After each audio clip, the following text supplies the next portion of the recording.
জবান 163টা পাপ করে, জিভ 163টা পাপ করে, জিভ 163টা পাপ করে। পৃথিবীর সব থেকে ধারালো অস্ত্র হচ্ছে জিভ। এর থেকে ধারালো আর কিছু নাই। খুর পারবে না, পাতিকুর পারবে না, হেঁসা পারবে না, করত আরি পারবে না। জিভ যে কাজ করতে পারে। কারো গালে আপনি থাপ্পড় মারবেন হাত দিয়ে, গালটা লাল হয়ে যাবে। লাঠি করে মারবেন, হাতটা লাল হয়ে যাবে, কালো হয়ে যাবে, আস্তে আস্তে ভালো হয়ে যাবে। কোপ মেরে দিলেও সেলাই করলে দাগ চলে যাবে। পৃথিবীতে যত আঘাত আছে চামড়াতে লাগে, আর জিভকে আঘাত করলে চামড়ায় লাগে না, গোটা জিয়ে দিলে লাগে। দিলকে ফাটাতে পারে একমাত্র জিভ। দিলকে ফাটাতে পারে একমাত্র জিভ। জিভ ছাড়া মানুষের দিলকে খাটাতে কেউ পারবে না। আচ্ছা ভাই বলেন, আমি গাড়ি থেকে নামছি আপনাদের এখানে, এটা উদাহরণ দিচ্ছি, কেউ বলেনি আস্তাগফিরুল্লাহ আস্তাগফিরুল্লাহ আস্তাগফিরুল্লাহ, কেউ বলছে যে নূর মোহাম্মদ এলো। আমার আবার একটা নাম আছে খাতির, খাতির এলো। তো আরেকজন ফট করে বলে দিলে, এটা উদাহরণ দিচ্ছি, খাতির লাগবে, খাতির হবে, আমার কলজেতে লাগলো। আমি উদাহরণ দিচ্ছি, এটা কেউ বলেনি। তো এই কলজে যে দাগটা লাগলো, এইটাকে মুছার কোনো ওষুধ নাই, মেডিকেশন নাই, রিপেয়ার করা কোনো ডাক্তারও নাই। জবান সাবধান। এবার একটা দার্শনিকের কথা বলছি, তারপর আয়াতের দিকে যাব। একজন দার্শনিক বলছেন, আমি বলিনি বুখারীতে আছে, আমি বলিনি মুসলিমে আছে, আমি বলিনি আবু দাউদে আছে, আমি বলিনি নাসাইতে আছে, আমি বলিনি ইবনে মাজাতে আছে, আমি বলিনি তিরমিজিতে আছে, আমি বলছি একজন দার্শনিক বলেছেন, জাহান্নামে যত মানুষ যাবে, জাহান্নামে যত মানুষ যাবে, জাহান্নামের ভিতরে যত মানুষ যাবে, 98%, 100তে 98 জন খালি জীবের কারণে জাহান্নামে যাবে। এত খতরনাক পাপ জীব করে। এটা একটা দার্শনিকের কথা। কেন? কিছুক্ষণ পর বুঝতে পারবেন, যখন দ্বিতীয় আয়াতটা তাফসীর শুরু করব। এই 98%টা মনে থাকলে একবার অঙ্ক করে দেখিয়ে দিব। কিয়ামতের মাঠে যদি কোনো লোক আল্লাহকে বলেন, আল্লাহ আমি সারা জীবনে কয় কদম হেঁটেছি, দেখিয়ে দিতে পারবেন, বলে দিতে পারবেন? আল্লাহ আমি কত সেকেন্ড দুনিয়া দেখেছি, আল্লাহর ক্ষমতা আছে, দেখিয়ে দিতে পারবেন, বলে দিতে পারবেন? কেউ যদি বলে আল্লাহ আমি কত মিনিট কথা বলেছি, দেখিয়ে দিতে পারবেন, গুনিয়ে দিতে পারবেন? আর যদি বলে যে আমি কতবার নিঃশ্বাস নিয়েছি, দেখিয়ে দিতে পারবেন, গুনিয়ে দিতে পারবেন? কেউ যদি বলে আমি কত লোকমা খেয়েছি, দেখিয়ে দিতে পারবেন, গুনিয়ে দিতে পারবেন? কেউ যদি বলে আমি টোটাল কয় মন পায়খানা করেছি, আল্লাহ দেখিয়ে দিতে পারবেন, গুনিয়ে দিতে পারবেন? সে যদি নিজের জীবনের স্টেটমেন্ট নেই যে আমি কোরআন তেলাওয়াত কতক্ষণ করেছি, দেখিয়ে দিতে পারবেন, গুনিয়ে দিতে পারবেন। কিন্তু আল্লাহ কোরআনে সরাসরি বলেননি, আল্লাহ আমভাবে বলেছেন এর হিসাব আমার কাছে আছে তোদের জিন্দেগির। কিন্তু একটা পার্টসের উপর আল্লাহ সরাসরি তীর মেরেছেন। বিসমিল্লাহির রহমানির রহিম। মা ইয়ালফিদু মিন কাওলিন ইল্লা লাদাইহি রাকিবুন আতীদ। আপনি এই ধারে বসেন, 4 জন কারাল করেছেন, আপনি মহব্বত করেন, এখানটাই বসেন, কারণ যারা এসেছে আজকে আপনাদের মেহমান ওরা। মা ইয়ালফিদু মিন কাওলিন ইল্লা লাদাইহি রাকিবুন আতীদ। আরেকবার বলছি, সূরা কফের ভিতরে আমার রব বলছেন, মা ইয়ালফিদু মিন কাওলিন ইল্লা লাদাইহি রাকিবুন আতীদ। গোলাম রে, তোমার জীব এমন একটা শব্দ ব্যবহার করছে না, এমন একটা শব্দ তোমার জিভে বের হচ্ছে না যে শব্দটা আমার সংরক্ষণকারী সংরক্ষণ করছে না। এটা তুমি ভাবিও না, বরং শুনে নাও, তোমার জীব যতগুলি কথা বলে, সমস্ত কথাগুলি পেছনে আমার দায়িত্বশীল সংরক্ষক লেখা আছে, তারা সেগুলোকে সংগ্রহ করে। শুধু গালিগালাজ নয়, তেলাওয়াতে নয়, দোয়া নয়, গান বাজনা নয়। তুমি রাস্তাতে চলতে চলতে যদি পায়ে টক্কর লেগে যায়, পাথরেতে, ইটেতে, মুখ দিয়ে যদি বেরিয়ে যায় উফ, ইন্না লিল্লাহ, এই শব্দটাও লেখা যায়, একটা শব্দ পর্যন্ত ছাড়া যায় না। আমি যাদেরকে রেখেছি তোমার পেছনে তারা একটা শব্দ ছাড়ে না, তার কারণ আমি বড় মেহেরবান বলি তোমার জিভের তালাটা খুলে দিয়েছি। প্রত্যেকটি শব্দ খালি আল্লাহর রাস্তা দিয়ে বলছি। মনিরামপুরের লোক আমি বলবো না, আমি বলবো আমার প্রিয়জনেরা, আমি এলাকায় মানুষ হয়েছি, আমার প্রিয়জনেরা 10টা মিনিট টাইম দেন, আমি বলবো আপনারা উঠে বাড়ি যান, আমি নিজে বলবো। খালি আরেকটা ক্লিয়ার করতে দেন, তোমার মুখ থেকে এমন একটা শব্দ বের হয় না যেটা সংরক্ষণকারী সংরক্ষণ করে না, এটা তুমি ভাবিও না। আমার সংরক্ষক গাফেল নয়, তোমার প্রতিটা শব্দকে আমি জমা করি। তাহলে শব্দের পেছনে আল্লাহর এত কেন মাথা ঘামছে? সাউন্ডের উপরে আল্লাহর কেন এত মাথা ঘামছে? বন্ধু আমার, আল্লাহ সূরা রহমানে বলছেন, বিসমিল্লাহির রহমানির রহিম, আর রহমান আল্লামাল কুরআন খালাকাল ইনসান আল্লামাহুল বায়ান। আমি রহমান, তোমাদেরকে দিয়েছি কোরআন, তোমাদেরকে বানিয়েছি ইনসান, আর আমি তোমাদেরকে শিখিয়েছি বায়ান। পৃথিবীর কোন প্রাণী যেগুলো তোমরা চোখে দেখতে পাও কাউকে কথা বলতে দিই না। গরুর মুখে তালা মারা আছে, খাসির মুখে তালা মারা আছে, বকরির মুখে তালা মারা আছে, ভেড়ার মুখে তালা মারা আছে, গাধা ঘোড়ার মুখে তালা মারা আছে, হাতি অত বড় মুখ তাও মুখে তালা মারা আছে।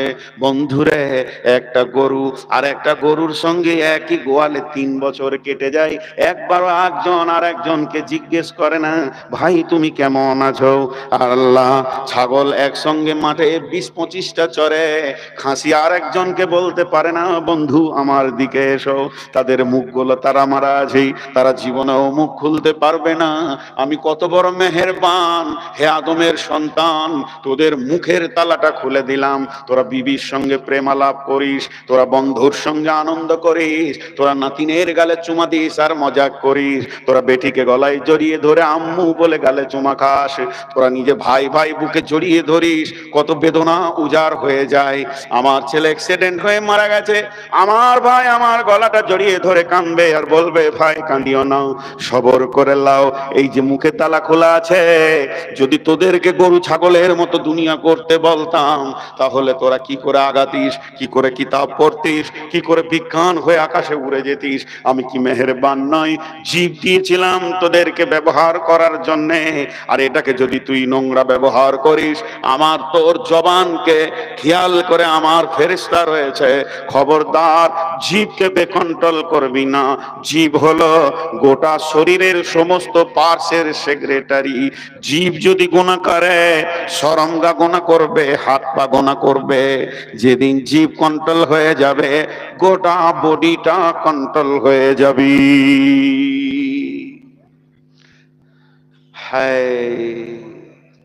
একজন দার্শনিক বলছেন, একটা আয়াত তর্জমা করলাম, আবার আয়াত আসবে 1-2 মিনিট পর, একটু নেড়ে দেখো তো জিভটা নরম কত রে। বলছি তোর বডিতে যত মাংস আছে জিভের মতো নরম কেউ নেই। ছোট্ট একটা আঙ্গুল দিয়ে চাল্লা তো খাড়ো হয়ে দাঁড়াতে পারবে না, ওই লেখা হাড্ডি দিয়ে দিয়েছে ভিতরে, নখ আছে শেষে, কিন্তু জিভে হাড্ডিও দেয়নি, নখও দেয়নি, নরম। বানামে জাহাদা রেজা আফারি হাকিমে সুকুন্দার জবা আফারি। এই নরম মাংসতে তুই শক্ত কথা বলিস কি করে? আল্লাহ তোকে জীব দিয়েছে নরম, তুই সারা জীবন লোককে কথা বলবি নরম নরম নরম। জি, বরফকে জিজ্ঞেস করছে তুই কেন এত ঠান্ডা? বরফ, বরফের গায়ে একজন হাত দিয়ে বলছে তুই কেন এত ঠান্ডা?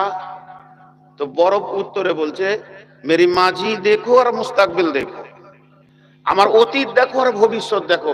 আমি হয়েছি পানি থেকে, গলে গেলেও থাকবো পানি, জীবনে আগুন হব না। আমার বাপ দাদা ছিল পানি, আমি বরফ, আর আমি আমার পরবর্তীকালে যখন এটা গলে শেষ হবে তাও হবে পানি। যার আগেও পানি যার পরেও পানি, সে কি করে গরম হবে এটা তোমার বুঝে আসে না? তো আল্লাহ বলছে তোমাকে জিভ দিলাম নরম, তুমি নরম কথা বলবে, তোমার নরম কথাতে, তোমার কথাতে ভাষাতে তোমার পাশে এসে একজন হৃদয়কে ঠান্ডা করবে, তার বুক জ্বলছে, তোমার দুটো মিষ্টি কথা শুনে জানটা ঠান্ডা হবে। তো তুমি কেন কড়া কথা বলো? নরম জীবী তুমি কড়া কথা কেন বলো? জীবিত নরম। জি, একজন বলেছেন। চলেন আবার আয়াতে যাই। বিসমিল্লাহির রহমানির রহিম। ইয়া আইয়ুহাল্লাযীনা আমানু ইজতানিবু কাসীরাম মিনাদ-দান্নি ইন্না বা'দাদ-দান্নি ইসমুন ওয়ালা তাজাসসু ওয়ালা ইয়াগতাব বা'দুকুম বা'দান। একটা উদাহরণ দিব, আমার মিসালটা কান করে শুনেন। একটা বড় গোডাউনে 5 লাখ টাকার মাল ভরা আছে, টাকা পয়সা সোনা দানা কম্পিউটার মোবাইল এই চার্জার ফার্জার করে 5 লাখ টাকার মাল ভরা আছে। ছোট্ট একটা চাবি আছে, চাবি বেশি লয়, মালটি দাঁড়িতে চাপাইলে 3 কুইন্টাল হবে, 5 কুইন্টাল হবে, আর চাবিটা দাঁড়িতে চাপালে 20 গ্রামতে হবে, 25 গ্রামও হবে না। কিন্তু চাবিটা যদি চড়ে পেয়ে যায় গোটা গোডাউন খালি, আর চাবি যদি চড়ে না পায় তো মাল জমা থাকলো। তা আল্লাহ বলছে তোর জীব যে বেকান্টাল হচ্ছে তার একটা চাবির নাম হচ্ছে অনুমান। জান ধারণা, বাংলায় বলে ধারণা, অনুমান বাংলায় দুটো কথা বলা হয়। জান গুমান উর্দুতে। তা আল্লাহ বলছেন এবার এই আল্লাহর কথাটা একটু গুরুত্ব দেন। কি আমি বলছি, আজকে রাত্রিতে কেউ ধরে নেন এই মাঠে যাবেন না, বিপদ হবে, আমি বলছি ওটা।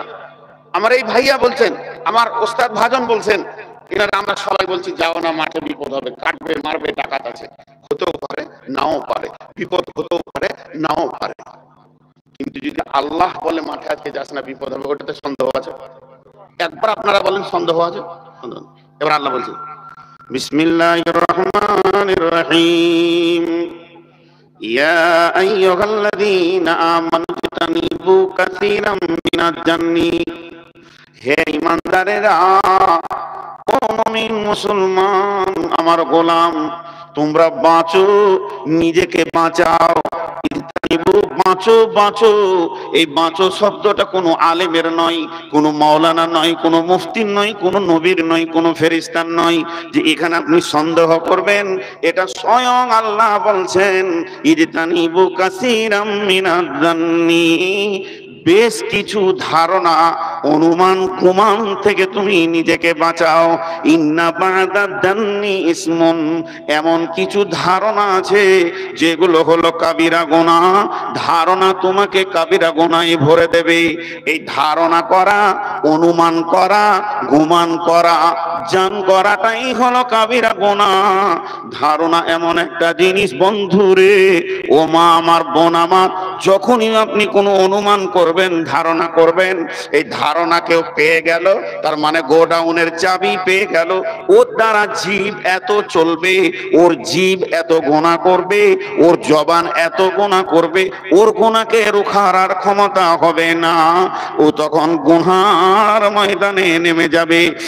আর যদি ধারণাটাই না করে, ধারণাটাই যদি হাতে না নেয়, ওই চিন্তাটাই যদি মাথায় না আসে, ওর দ্বারা ওই গীবত নামে জিভের কোনাটা হবে না। আল্লাহ বলছেন ইন্না বা'দাদ-দান্নি ইসমুন, এমন কিছু ধারণা রয়েছে তোমাকে কাবিরা গুনাহতে ডুবিয়ে দেবে। ধারণা করো না, ওইটাতে মাথাটাকে সরাও।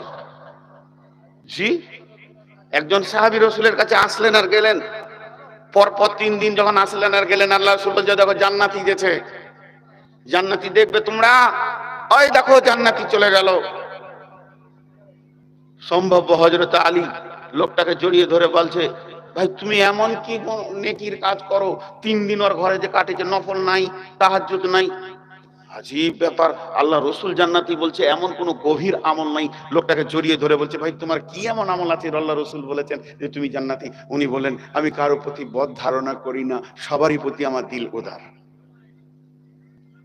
ধারণা কত নোংরা জিনিস। ধারণা হচ্ছে জীবদের চাবিকাঠি। যার মাথা ধারণা কাজ করবে, বাস ও ঢুকে গেল গোডাউনে লুট করতে।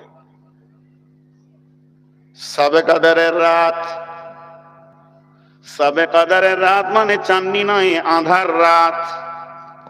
রমজান মাসে সবে কাদার, চাঁদের শেষ দিকই হয় মানে আধার রাত। বিশ্ব নবী ইতিকাফ নিয়েছেন মসজিদে নববীতে।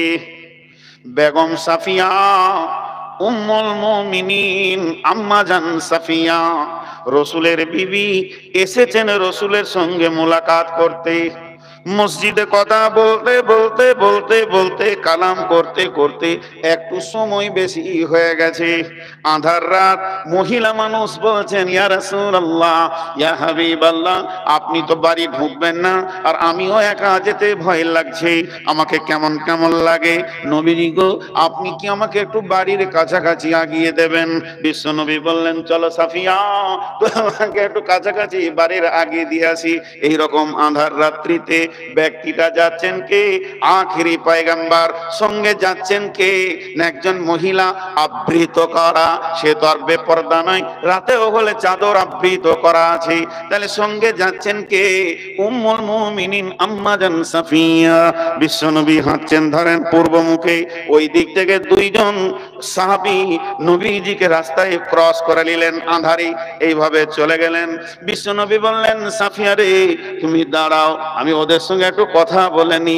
বিশ্বনবী ওদের দুইজনকে ডেকে বলছে, আল্লাহর গোলাম শোনো।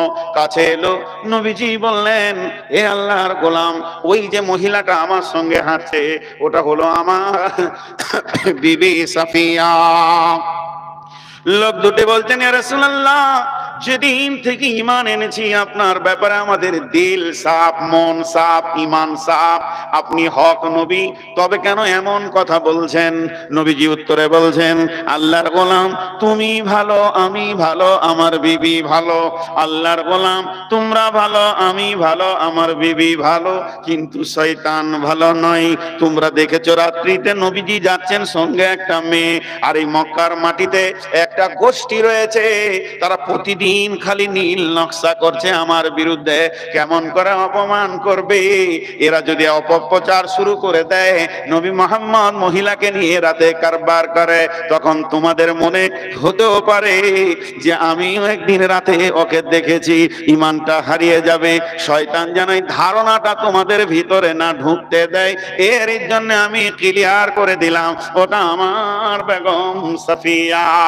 অতএব ধারণা কত নোংরা, ধারণা কত খারাপ। ইন্না বাযাদ জান্নি ইসমুন, সমস্ত ধারণা কাবিরা গুনাহ তা নয়, কিছু ধারণা আছে কাবিরা গুনাহ। ওই ধরনের ধারণাগুলো কাবিরা গুনাহ। কিন্তু এখানে যদি কাউকে স্টেজে ডেকে বলি, ভাই লোক কতগুলি হবে, এমনি করে দেখে বলছে ১,৫০০ হবে, এটা ওর ধারণা, এটাতে গুনাহ নাই, এটাতে গুনাহ নাই। জি, এই মোবাইলটা দেখতে দিব না, রাত কটাই হলো, ১১টা হবে। এই যে একটা ধারণা করছে, এই খাসিটা কতটা হতে পারে, ৪০ কেজি হবে। এই ধারণাগুলো গুনাহ নয়, কিন্তু মানুষের ব্যাপারে গুনাহর ধারণা করাটা কাবিরা গুনাহ। জি, জালসাটা শেষ হলো রাত ২টোতে, মন দিয়ে মনোযোগ, রাত ২টোয় শেষ হলো। আমি আছি, এলাকার আমার মহব্বতের দুজন মানুষ আছে, আমাকে গিয়ে ওই মোড়ে, এবার আমি চলে যাব গ্রামে, গাড়িতে চাপতেছি, তো ওরা দাঁড়িয়ে আছে, তো রাত ২টো, আর ইলামি থেকে একটা মোটরসাইকেল করে আমাদের পাশ দিয়ে পেরিয়ে গেল। যে ছেলেটা গাড়ি চালাচ্ছে, ওর বয়স কত, ৩০-৩২ হবে।